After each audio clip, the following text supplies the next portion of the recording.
What's up, boys and girls? I'm Ignace Aleya from ToleratedCinematics.com, and today I have some really cool news. We're actually planning on uploading 3 times a week instead of 2. We're gonna pump it up in 2018, a little bit more content for you guys.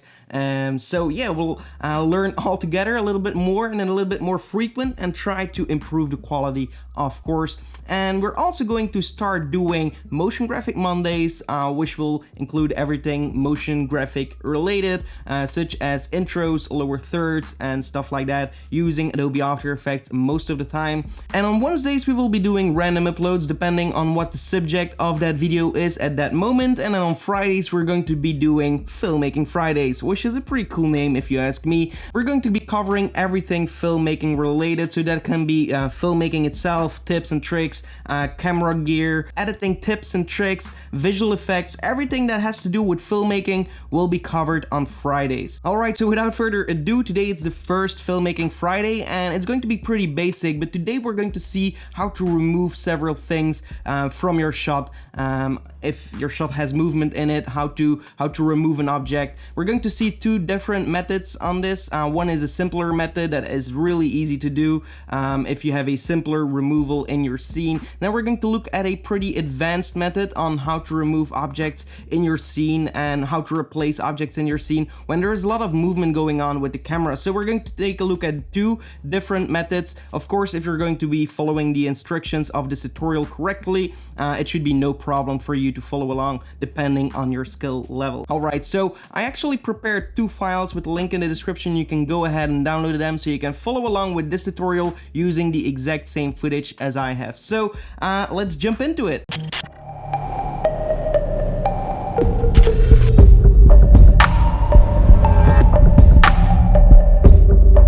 If you enjoy my videos, be sure to hit the subscribe button and hit the bell icon to make sure that you get notified when I upload new videos.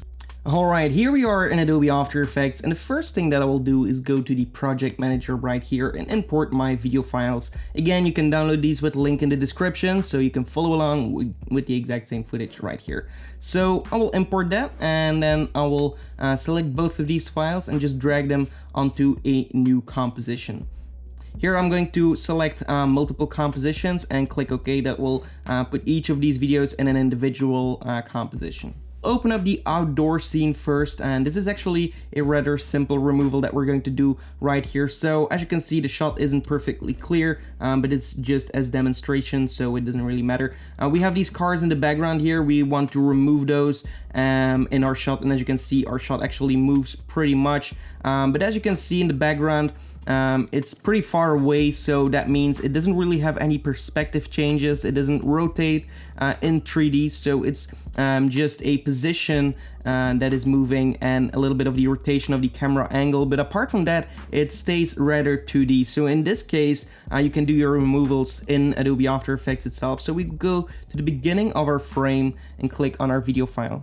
Then right here you can go to the tracker. If you don't see that, you can go to Window and open up the tracker, which is right here, and then you can click right here in the tracker window to track the motion. Now you will get this icon on your screen. What we want to do as well is just select the position and rotation. So if you click on that, you will get 2 of these track points on your screen. So what we want to do is just find a spot in our shot where we have a lot of things going on. For example, this gray car is a perfect example, and then for this one we'll pick the darker car right here in the background. So we have these 2 cars, and now what we will do is just hit the play icon right here, or actually the track forward key, and that will do its job. So we'll track our shot.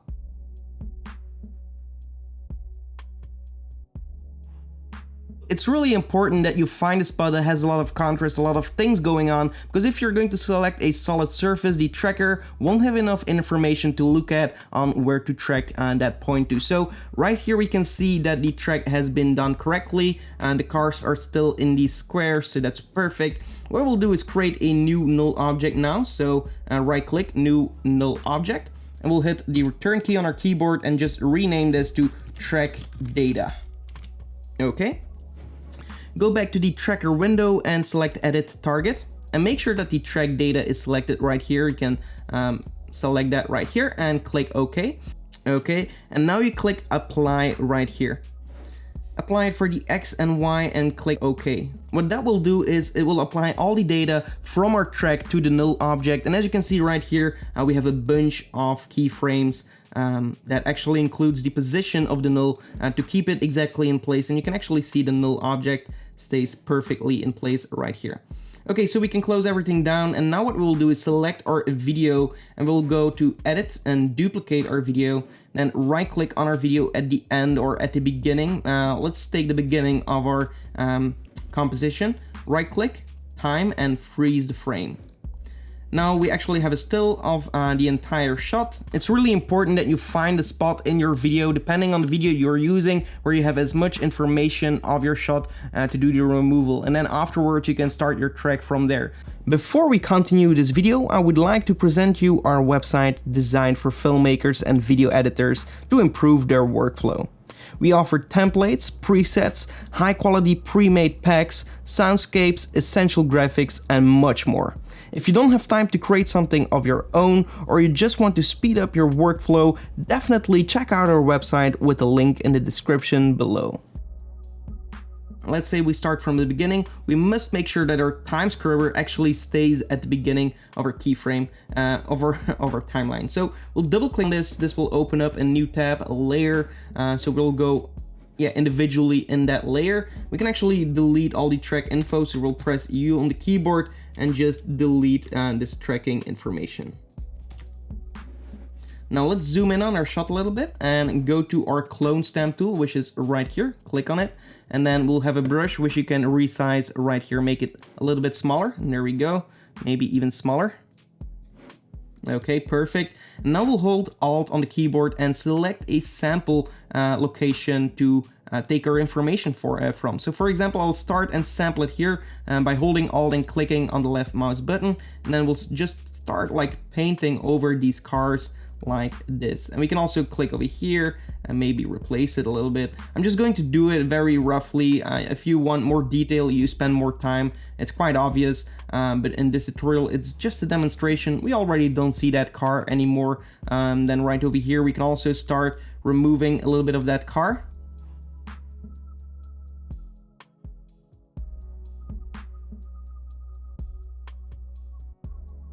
As you can see, very rough. It's totally not perfect, but of course you will spend more time if you want to do it perfectly.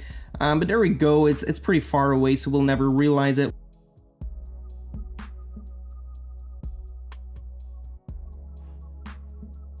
And there we go, we painted it away. It's not perfect, but as you can see, the cars are completely gone. So now what we want to do is click on that layer, go back to the composition view port right here.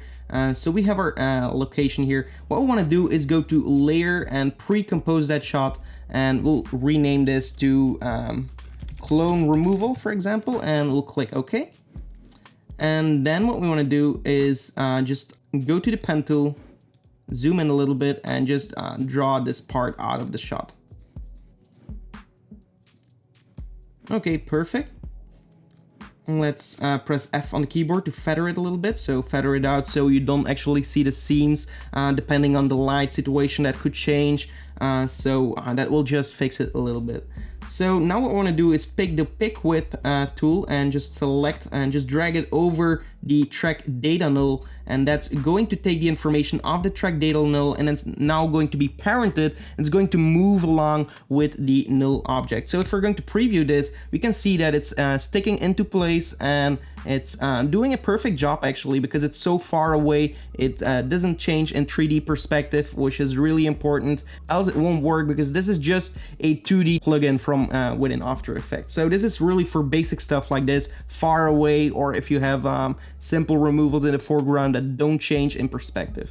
Alright, so this shot is now done. Let's take a look at the other shot. It's a little bit more complex. We're also going to take a look on how to replace it, maybe add a different text on there. So I will open up the watch shot right here. These are actually just my watches. I'm a huge watch fan, and there we go. So we're actually going to rotate, and as you can see right now, it actually does change in perspective. There is where the tracker of After Effects itself lacks a little bit. It's not made for these type of shots, so we'll need to use Mocha in this case. And Mocha is actually a plugin well, it's actually an external software, but it actually comes with After Effects. When you have After Effects installed, you automatically have Mocha installed, and using that, you can just go right here at the end, click on your shot and go to animation and track it in Mocha AE right here. And that's going to start up a new software, as you can see, and just click OK. Yes. And there we go. So now what we want to do is find a spot where we want to pick our information from. So we'll go all the way till the end of our frame, and then we'll go over here to this tool, which is some kind of pen tool. And we'll just drag it around, well, click a few times. So click over here, and click over here. So now we have the information of the watches there, and then we'll right click to make our selection. So right click and that will make your selection. And as we started from the end of our timeline, we now need to track backwards instead of forwards. Easy enough. So we'll click on this button here, which is the track backwards tool. So click on that and let it do its job again. So go have a drink and come back when it's done.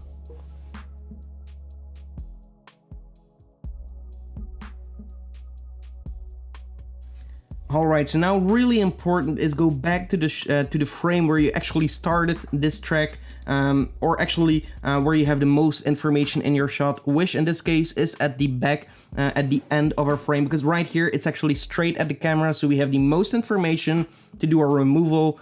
So we'll start from this frame all the way at the end. Then we'll right click here in the layers panel of Mocha and right click align selected surface, and we really need to press this button. If you don't do that, it's not gonna work. Now we go to the export tracking data, and right here I'm going to select corner pin data. Okay, clip to clipboard. There we go. So now we have it copied from Mocha. We can actually close the software. We don't need to save anything, and then we go all the way till the beginning of our shot right here. Actually, let's stay at the end for now. Keep in mind that it's copied on your back end, and we're going to duplicate this layer. So edit, and we're going to duplicate it, and then right click on that new duplicated layer, go to time and freeze the frame at that exact same location where you did the align selected surface in Mocha. So that's right here at the end. We'll double click on it so it opens in a new layer, new viewport, and again go to the clone stamp tool and start removing the watches. So again here I'm going to increase my brush size a little bit. Hold Alt right here and just drag over it like so. And again, we made a little mistake, a little bit smaller here. Okay, and just drag over the watch is still too big. Okay, and there we go. This should work. Okay, so we'll just draw away the watches here. Release your clone right here and then start again. So it has the information, release it again and clone again.